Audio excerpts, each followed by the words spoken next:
Accessible research summary. Disability in the family, a demographic perspective. There's not a lot of demographic data about disability in the family. The data that does exist is largely based in the United States, or is based on peripheral data.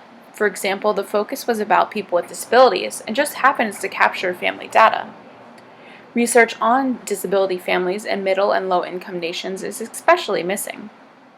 The role of the family is important, as family plays a crucial role in supporting people with disabilities. Thus, the purpose of this article is to review research on disability families. Factors that impact disability family demographic data. Disability can mean different things to different people. It can be based on impairments, limited functioning, and/or contextual problems. Who counts as having a disability impacts demographic data significantly. Many surveys examine family as those sharing housing with the person with a disability. Often excluded are those families who live close to the person, unmarried partners, or family friends who function as family. Data may differ depending on the angle one is examining disability families. For example, the proportion of people with disabilities living with a family member would produce different data than the proportion of families who have a member with a disability. Examination of caregivers can also complicate demographic data, as caregivers can include family, friends, neighbors, and others. That is, they may not directly be considered family because they often live outside the household.